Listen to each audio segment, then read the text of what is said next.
Olá, pessoal! Sejam bem-vindos à aula de número 17 da nossa disciplina de Sistemas de Controle 1. Uma vez que já fizemos um estudo importante sobre estabilidade e já temos um bom conhecimento sobre alguns conceitos de resposta transitória de sistemas de controle, nessa aula iniciaremos os estudos de mais um requisito importante de projeto, que é o erro em regime permanente. O erro em regime permanente é a diferença entre a entrada e a saída de um sistema para uma entrada de teste prescrita quando o tempo tende ao infinito. Entre as entradas de teste mais utilizadas para análise e projeto de erro em regime permanente, nós podemos destacar primeiramente as entradas em degrau, que por sua vez representam posições ou referências constantes, e são muito úteis na determinação da capacidade de um sistema de controle se posicionar em relação a um alvo estacionário. O controle de posicionamento de um braço robótico é um exemplo de um sistema que pode ter a exatidão testada com a utilização de entradas em degrau. Temos também as entradas em rampa, que representam entradas ou referências de amplitude linearmente crescente. Essas formas de onda podem ser utilizadas para testar a capacidade de um sistema de seguir uma entrada linearmente crescente, ou, equivalentemente, de rastrear um alvo com velocidade constante, por exemplo. Então, como exemplo, um sistema de controle de posição que rastreia um satélite que se move através do firmamento com velocidade angular constante poderia ser testado com uma entrada em rampa para avaliar o erro em regime permanente entre a posição angular do satélite e a posição angular do sistema de controle. E, finalmente, temos as entradas em parábola, que representam entradas ou referências acelerantes e podem ser utilizadas para representar alvos acelerando, como o sistema de controle de um míssil, por exemplo. Uma vez que estamos interessados na diferença entre a entrada e a saída de um sistema de controle em malha fechada, que ocorre no regime permanente, ou seja, após o fim da resposta transitória, a discussão que teremos nessa aula fica limitada aos sistemas estáveis, nos quais a resposta natural tende a zero à medida que o tempo tende ao infinito. Portanto, é sempre muito importante verificarmos a estabilidade de um sistema antes de realizarmos a análise e o projeto do erro em regime permanente. Neste contexto, vamos iniciar nossa análise de erro em regime permanente considerando primeiramente um sistema com realimentação unitária. Uma das formas de se determinar uma expressão para o erro de um sistema desse tipo é sabendo a função da transferência em malha aberta, G de S. Em um sistema com realimentação unitária, o sinal de atuação do processo é o próprio erro E de S, pois é definido pela diferença entre a entrada R de S e a saída C de S. De posse da expressão de E de S, nós conseguimos identificar pelo diagrama de blocos que a saída C de S é dada por E de S vezes G de S. Assim, se substituirmos a expressão de C de S na expressão de E de S e em seguida resolvermos para o erro, obtemos uma expressão mais completa de E de S, que é dada por R de S sobre 1 mais G de S. Uma outra forma de se determinar uma expressão para o erro E de S é analisando a função da transferência em malha fechada, T de S, onde T de S é igual a G de S sobre 1 mais G de S quando a realimentação é unitária. Deste modo, pelo diagrama de blocos, temos que C de S é igual a R de S vezes T de S. Sendo E de S igual a R de S menos C de S, se substituirmos o C de S por R de S vezes T de S nessa expressão, chegamos à conclusão de que o erro E de S também pode ser determinado por R de S, que multiplica 1 menos T de S. Por outro lado, os sistemas de controle frequentemente não possuem realimentação unitária, por causa da compensação utilizada para melhorar o desempenho ou por causa do modelo físico do sistema. O caminho de realimentação pode ser um ganho puro, com valor diferente da unidade, ou possuir alguma representação dinâmica. Observe pelo diagrama de blocos que vocês estão vendo que, diferentemente de um sistema com realimentação unitária, no qual h de s é igual a 1, o sinal de atuação do processo EA de S não é a diferença entre a entrada e a saída. Desta forma, para determinarmos uma expressão para o erro E de S de um sistema de controle com realimentação não unitária, nós podemos construir um sistema equivalente com realimentação unitária, somando e subtraindo caminhos de realimentação unitária, conforme vocês podem ver nesse diagrama de blocos. Se nós combinarmos a realimentação determinada por h de s com a realimentação unitária positiva, nós obtemos uma função de transferência equivalente GEC de S, definida por g de s sobre 1 mais h de s vezes g de s menos g de s, o que deixa o sistema equivalente igual a um sistema com realimentação unitária. Assim, podemos utilizar a expressão de E de S que vimos anteriormente para determinar o erro em regime permanente, utilizando, entretanto, o GEC de S no lugar de G de S. Assim como nós fizemos para o sistema com realimentação unitária, podemos também determinar uma expressão para o erro E de S de um sistema com realimentação não unitária, analisando a função da transferência em malha fechada T de S, onde T de S é igual a G de S sobre 1 mais H de S vezes G de S. Deste modo, sabendo que o erro E de S é dado por R de S, que multiplica 1 menos T de S, chegamos à conclusão de que E de S para um sistema com realimentação não unitária também pode ser determinado por R de S, que multiplica 1 menos G de S sobre 1 mais H de S vezes G de S. De posse das expressões de E de S tanto para sistemas com realimentação unitária como para sistemas com realimentação não unitária, vamos aplicar o teorema do valor final nessas expressões, o qual permite obter o valor final de E de t sem ter que aplicar a transformada inversa de Laplace em E de S. O teorema do valor final, quando aplicado à expressão do erro, determina o erro do sistema quando o tempo tende ao infinito, que é exatamente o valor do erro em regime permanente do sistema. Por esse teorema, o erro em regime permanente é determinado pelo limite de E de t com o t tendendo ao infinito, que também pode ser aplicado à função no domínio de Laplace através do limite de s vezes E de s com s tendendo a zero. Assim, para sistemas com realimentação unitária, o erro em regime permanente é determinado pelo limite de s vezes R de s sobre 1 mais G de s com s tendendo a zero, ou pelo limite de s vezes R de s vezes 1 menos T de s com s tendendo a zero, onde T de s é igual a G de s sobre 1 mais G de s. Já para sistemas com realimentação não unitária, o erro em regime permanente é determinado pelo limite de s vezes R de s sobre 1 mais GEC de s, com s tendendo a zero, onde GEC de s é definido por G de s sobre 1 mais H de s vezes G de s menos G de s, ou pelo limite de s vezes R de s, que multiplica 1 menos T de s, com s tendendo a zero, onde T de s é igual a G de s sobre 1 mais H de s vezes G de s. Voltando nossa análise para sistemas com realimentação unitária, a expressão do erro em regime permanente, que é determinada pelo limite de s vezes R de s sobre 1 mais G de s com s tendendo a zero, nos permite calcular o erro em regime permanente para uma dada entrada R de s e um determinado sistema G de s. Vamos substituir agora diversas entradas para R de s para estabelecermos algumas conclusões sobre as relações que existem entre o sistema em malha aberta G de s e a natureza do erro em regime permanente. Começando pela entrada em degrau, onde R de s é igual a sobre s e A é a amplitude do degrau, temos que o erro em regime permanente é dado por A sobre 1 mais limite de G de s com s tendendo a zero. Observem que para termos um erro em regime permanente nulo, quando a entrada é um degrau, o termo definido pelo limite de G de s quando s tende a zero tem que ser igual a infinito. Portanto, se considerarmos que a função g de s apresenta a forma s mais e1 vezes s mais e2 vezes s mais e3 e assim por diante até s mais ei, dividido por s elevado a n vezes s mais p1 vezes s mais p2 vezes s mais p3 e assim por diante até s mais pj, caso n seja igual a zero, temos que o erro em regime permanente será finito diferente de zero, pois o limite de g de s com s tendendo a zero será constante e definido por z1 vezes z2 vezes z3 e assim por diante até zi, dividido por p1 vezes p2 vezes p3 e assim por diante até pj. Por outro lado, caso n seja maior ou igual a 1, o limite de g de s com s tendendo a zero será infinito, o que configura um erro em regime permanente nulo. Portanto, para uma entrada integral aplicada a um sistema com realimentação unitária, o erro em regime permanente será nulo se existir pelo menos uma integração pura no caminho à frente, ou seja, se a função g de s apresentar pelo menos um polo na origem. Se não houver integrações, então haverá um erro finito diferente de zero.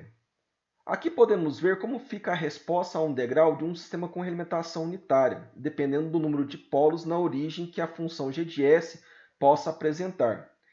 Se n for igual a zero, teremos um erro em regime permanente finito, cujo valor depende das magnitudes dos polos e zeros do sistema.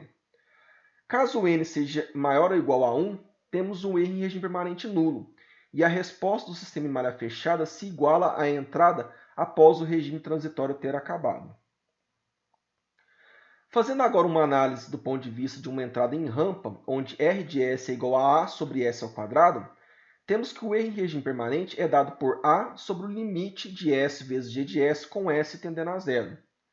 Observe que para termos o erro em regime permanente nulo, quando a entrada é em rampa, o termo limite de S vezes G de S com S tendendo a zero tem que ser igual a infinito.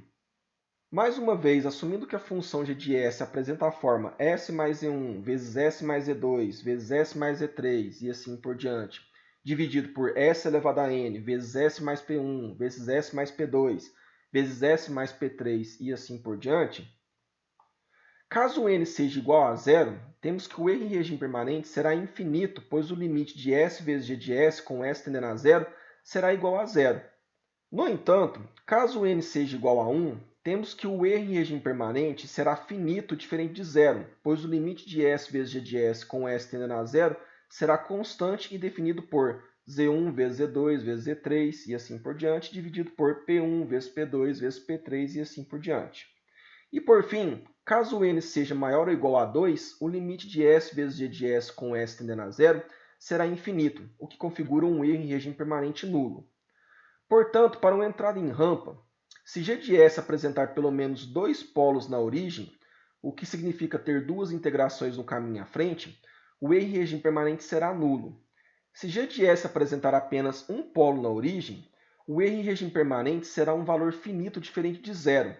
E se g de s não apresentar nenhum polo na origem, o erro em regime permanente será infinito. Agora vamos ver como fica a resposta em rampa de um sistema com alimentação unitária, dependendo do número de polos na origem que a função g de s possa apresentar. Se n for igual a zero, teremos o erro em regime permanente que aumentará à medida que o tempo tende ao infinito. Caso n seja igual a 1, teremos um erro em regime permanente finito, cujo valor permanece constante à medida que o tempo tende ao infinito e depende das magnitudes dos polos e zeros do sistema. E se n for maior ou igual a 2, teremos o erro em regime permanente nulo, e a resposta do sistema em malha fechada se iguala à entrada após o regime transitório ter acabado. Por fim, fazendo uma análise do ponto de vista de uma entrada em parábola, onde R de S é igual a A sobre S ao cubo, temos que o erro em regime permanente é dado por A sobre o limite de S ao quadrado vezes G de S com S tendendo a zero. Observe que para termos o erro em regime permanente nulo, quando a entrada é uma parábola, o termo limite de s ao quadrado vezes g de s com s tendendo a zero tem que ser igual a infinito.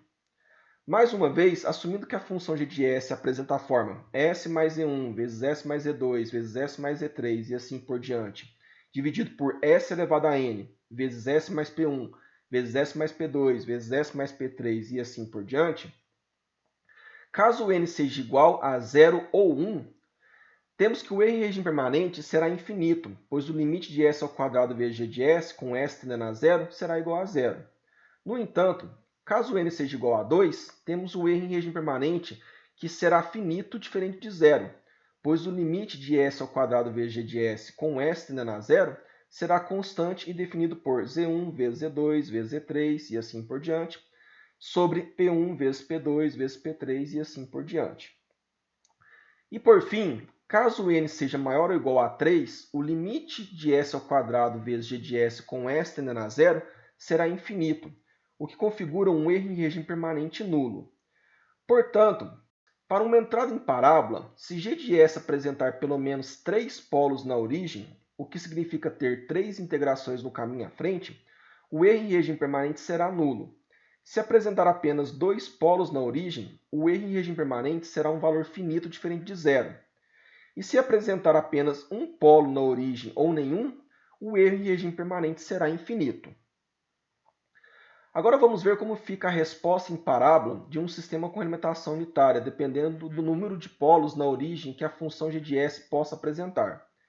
Se n for igual a 0 ou igual a 1, teremos um erro em regime permanente que aumentará à medida que o tempo tende ao infinito. Caso n seja igual a 2, teremos um R em regime permanente finito, cujo valor permanece constante à medida que o tempo tende ao infinito e depende das magnitudes dos polos e zeros do sistema. E se n for maior ou igual a 3, teremos um R em regime permanente nulo, e a resposta do sistema em malha fechada se iguala à entrada após o regime transitório ter acabado. Para aplicarmos e fixarmos tudo o que vimos até agora, vamos resolver dois exemplos. Neste primeiro exemplo, o exercício pede para determinarmos, para esse sistema que vocês estão vendo, o R em regime permanente esperado caso sejam aplicadas entradas de 15 vezes U de t, de 15t vezes U de t e de 15t ao quadrado vezes U de t. Muito bem, turma. Então, para a gente poder aplicar a expressão do erro, do cálculo do erro em regime permanente, primeiramente a gente vai precisar reduzir esse diagrama de blocos aqui. Como esse sistema já tem uma realimentação aqui unitária, igual vocês conseguem ver por essa parte aqui, ó, do nosso sistema, basta nós reduzirmos então os diagramas de blocos até nós acharmos a função de transferência no caminho à frente, que vai ser o nosso g de s. Então aqui nós temos algumas alternativas que nós podemos seguir para poder determinar essa função de transferência g de s. A primeira delas seria mexer aqui nessa realimentação aqui, determinar uma equação equivalente, chamar aqui de g1 de s. Nós podemos também movimentar esse bloco para a entrada dessa junção de soma e também para essa outra entrada da junção de soma, que seria também mais uma alternativa. Então, primeiramente, antes da gente fazer essa movimentação, vamos determinar esse g1 de s. Então, esse g1 de s aqui, ele vai ser definido por 2 sobre s mais 3, dividido por 1 mais, aqui é mais porque nós temos uma realimentação ali que ela é negativa, então 1 mais 3 vezes 2 sobre s mais 3, que vai resultar aqui em uma função de transferência dada por 2 sobre s mais 9, depois a gente manipular ela aqui, né, durante o equacionamento. Então nós temos o nosso g1 de s. Então, tendo essa função agora, vamos fazer a movimentação e redesenhar o nosso diagrama de blocos. Então aqui nós temos a versão atualizada do nosso diagrama de blocos, né? Então, qual que seria agora um próximo passo? Nós podemos trabalhar, por exemplo, com essa função de transferência equivalente aqui. Observe que nós temos uma configuração aqui paralela. A gente pode chamar isso daqui de G2GS. E nós temos aqui uma outra configuração aqui também de realimentação, ó. Pegando esses blocos que estão aqui, a gente pode chamar inclusive de G3GS. Então, fazendo isso, nós temos que o nosso G2GS vai ser dado por 1 sobre S mais 1, que vai dar uma função aqui de S mais 1 dividido por S. O nosso G3GS vai ser definido pelo quê? Por G1 de S dividido por 1 mais G1 de S vezes 1 sobre S vezes 4 vezes S. Então, dessa forma aqui, esse nosso G3GS, depois de nós manipularmos aqui, nós teremos então uma função dada por 2 sobre S mais 17. Então agora nós vamos reescrever o bloco aqui. Então aqui está o nosso diagrama equivalente. Então, no final das contas, nós temos que o nosso G de S vai ser dado então por G2 de S vezes o G3 de S, que vai dar então o resultado da multiplicação de S mais 1 sobre S por 2 sobre S mais 17, resultando aqui então em uma função g de s de 2 vezes s mais 2 dividido por s vezes s mais 17. Então aqui está a nossa g de s.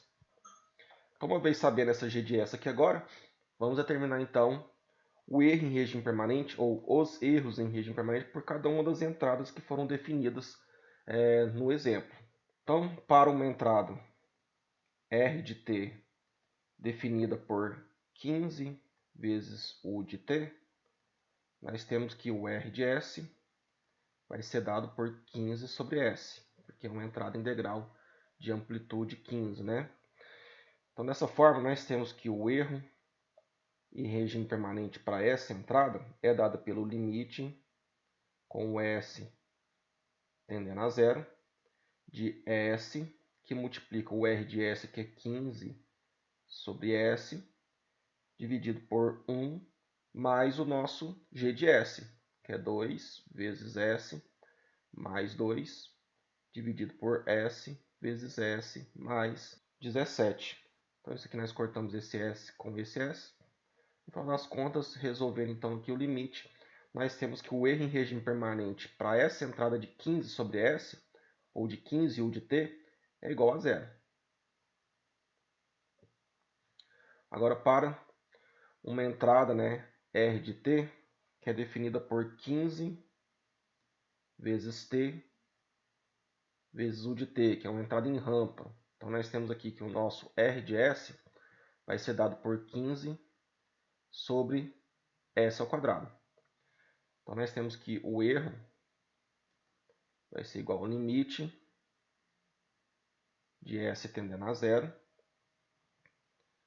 de S vezes 15 sobre S ao quadrado, dividido por 1 mais o G de S, que é 2 vezes S mais 2, sobre S vezes S mais 17. Então, nós temos aqui, né, resolvendo o limite, primeiramente nós temos aqui então que esse S vai cortar com esse S. Então, resolvendo esse limite, nós teremos aqui então um valor de erro em regime permanente de 127,5. E por fim, para R de t igual a 15 vezes t ao quadrado vezes U de t, que é o mesmo que nós termos aqui uma entrada R de S em parábola, que ela é definida então por 30 sobre S ao cubo. Então, o nosso erro em regime permanente para essa entrada é dado pelo limite com S tendendo a zero, de S vezes 30 sobre S ao cubo, dividido por 1 mais o G de S, que é 2 vezes S mais 2 sobre S vezes S mais 17. Então, resolvendo aqui, por mais que a gente corte isso aqui com esse S ao cubo aqui, então nós teremos um erro em regime permanente que vai ser igual a infinito. E assim a gente fecha o exercício. Partindo agora para o segundo exemplo, esse exercício pede para projetarmos o valor de K presente nesse sistema que vocês estão vendo, de modo que para uma entrada de 100 vezes t vezes U de t, o erro em regime permanente seja de 0,01. Então, nesse exemplo, pessoal, o exercício pede para nós determinarmos o valor desse ganho K que nós temos aqui, de modo que o erro em regime permanente seja igual a 0,01 quando a minha entrada é uma entrada R de t, que é definida por 100 vezes t vezes U de t, ou seja, uma entrada em rampa onde R de S é dada por 100 sobre S ao quadrado. Então, uma vez que esse sistema aqui já tem uma realimentação unitária definida aqui nesse ponto, ó, nós podemos achar a função da transferência equivalente, que é o G de S, que é definida por essa parte aqui do sistema que eu estou circulando em azul. Então, observe que é uma realimentação aqui não unitária, que na hora que eu desenvolver e achar uma função equivalente, eu vou estar definindo então o nosso G de S, ou um G equivalente de S. Tá? Então, primeiro passo, vamos determinar quanto que vale, né, ou determinar a expressão desse G de S. Então, nós temos que o G de S,